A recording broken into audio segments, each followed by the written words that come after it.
আজকে আমার মার 40-এর সভা। তাই বিশ্বাস সত্যিকারে আমাদের সেই 7টি ভাই বোন, আমাদের সন্তান সন্ততি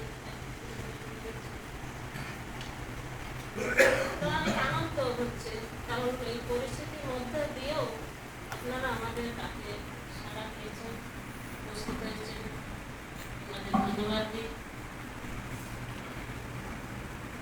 আজকের স্মৃতি চরণ আমার মার 40-এ। আমার মার বাবার স্মৃতি যদি বলতে হয় অনেক কিছু, কারণ একটা মা একটা বাবা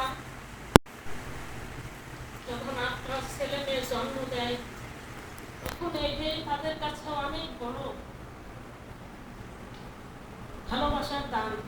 তাই আমার মা বাবার ভালোবাসার দান আমরা, কারণ আমাদের মা বাবার ভিতরে অনেক ভালোবাসা ছিল। আমি দেখেছি আমার পরে 4টে ভাই বোন, অনেক ভালোবাসা ছিল। আমি দেখি নাই যে আমার বাবা কখনো আমার মারে হয়তো একটা গালি দিছে, একটা চড় দিছে। সবসময়ের জন্য আমার মা, আপনারা শুনেছেন অল্প বয়সে বিয়ে হয়েছে, আমার মার ধৈর্য ছিল না। তবুও বলতে হবে যে আমার মার যদি ধৈর্য না থাকতো তাইলে হয়তো এতদূর আমরা আসতে পারতাম না। আমরা সত্যি কষ্ট হয় মাঝে মাঝে, একটা মা সুশিক্ষায় সন্তান গড়ে ওঠে, ভালো থাকে।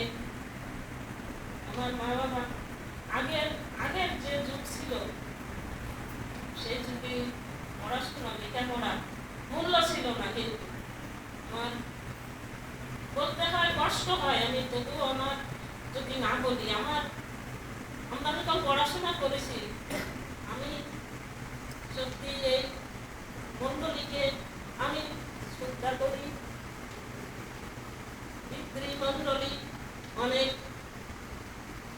ভালোবাসা ছিল। আমার বাবা সেই সম্পাদক কি করেছে, অনেক বছর আমরা দেখেছি আমার বাবা মা এই মণ্ডলীকে খুব ভালোবাসত। আর এই মণ্ডলীতে পড়াশোনা করতাম। আমি যখন ক্লাস 5-এ আমি পরীক্ষা দিই, এতগুলো ভাই বোনের ভিতর দিয়েও অনেক কষ্ট করে হওয়াই আমার বাবা মা এসেছে।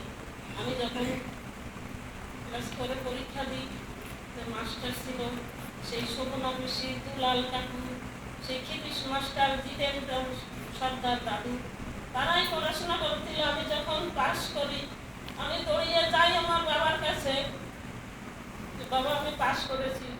আমার বাবার তখনই মানে এতগুলো ভাই বোন, আমার কাকা পিসি, মানে সবাই আমার বাবার একটা চাপ ছিল, কিন্তু আমার বাবার মধ্যে সেই দায়িত্ব আমার বাবা করে গেছে। কিন্তু আমার বাবা যখন বললো যে বাবা আমি তো আর পারছি না, পড়াশোনা করতে হবে না, অনেক লেখাপড়া শিখতে নেই আর পড়তে হবে না, চিঠি লিখতে পারবে না, এরকম থাকতে হবে তোমাদের। আমি সারাদিন এই নিশান বাড়ি আমি না খেয়ে বসে থাকলাম। আর আমার মাকে বললাম বাবা কষ্ট পেয়ে না। আমার বাবা বিশাল মাকে বলিল যে আমার একটা মেয়ে নিবা।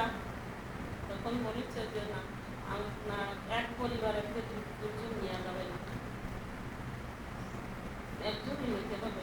তখন থেকে চিন্তা করলাম যে কষ্ট করে আপনি ছেলে মেয়ে যেভাবে নিয়েছে, এখন বুঝি কেন আমাদের সন্তানকে আমরা শেখাই। আর আমার মা অনেক কষ্ট করেছে, তার জন্য আমাদের এখানে দিতে পারিনি।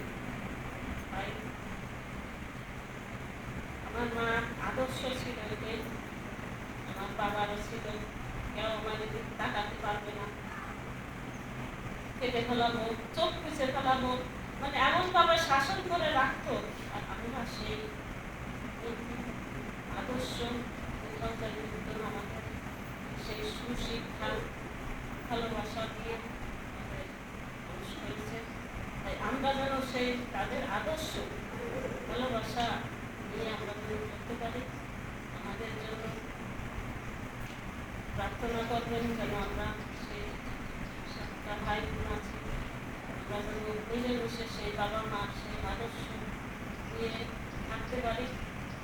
পরিশেষে এই যে আমি আমার মাকে দেখতে আসলাম, এই ঝড় হয়ে গেল, আমার ভাইরা ফোন করে যে দিদি তুই মাকে একটু দেখে যাও, মা সবসময় কেমন করতেছে, তো দিদি কি হয়েছে আসে না। আমি আসতে আসতে সেই ঝড়ের একটা দিন আমি আগে আইসি, আইসে তারপর আমার মার কাছে রয়েছি। আমার মা শুধু সুজি খায় আর কিছু বলতে পারে না, শুধু শুধু খায় আর মা মা একটা ডাকি মা।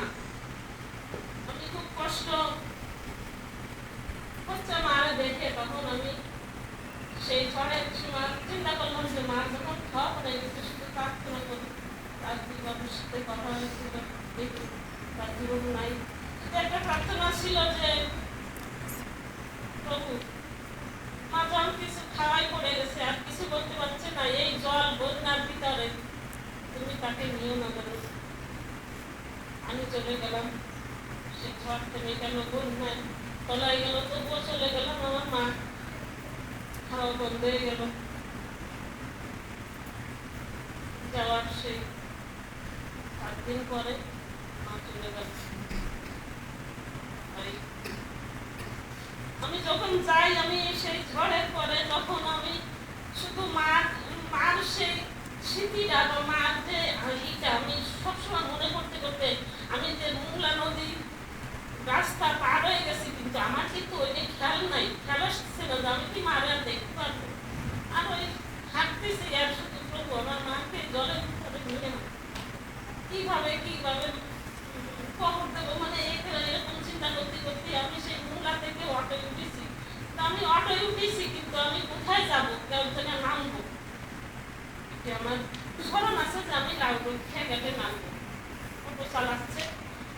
আমি তখন একজনকে বলতেছি যে কোন জায়গায় এসে কেন আপনি কোথায় নামবেন, আমি লাউডো কি ছাড়াই গেছে, কারণ কি না আপনি বসেন আপনারে বললে নামাই। তো ওই যে মার যে চিন্তা চেতনাটা আমার ভিতরে কাজ করতেছে, শুধু ওইটাই। তখন আমার নামাই দিছে, বলছে আপনি এই জায়গায় নামেন। আমি যখন নামছি তখন যখন খেয়াল করতে নামে অনেকখানি পথ তো হাইটে যাতে হয়, তখন কেউ নাই, একদম ফাঁকা। আমি যখন অটোতে নামে যাচ্ছি তখন আমার পিছনে রাস্তায় একটা মানুষ হাঁটবে, আমি শব্দ হয়, তখন আমার মনে হচ্ছে যে আমার পিছনে মা তুমি আমার সাথে থাকো, তোমার সাথে আর মনে দেখা হবে না, এইটার মধ্যে আমি ঢুকে গেছি। তখন রাস্তা আমার পিছন দিয়ে আসতেছে, আর আমি মনে করতেছি যে আমার মা আমার সাথে আছে, আসতেছে। তখন আমি অনেকখানি পথ আইতেছে, আমি একটু পিছন তাকাইছি যে মা তুমি আমার সাথে আছো। পিছন দিকে যখনই তাকাইছি তখনই আমি কোনো শব্দ পেলাম না। আমি মনে করি সেই মার আশীর্বাদ, মার সেই ভালোবাসা, মা আমাদের সাথে আছে, এই বিশ্বাস করি।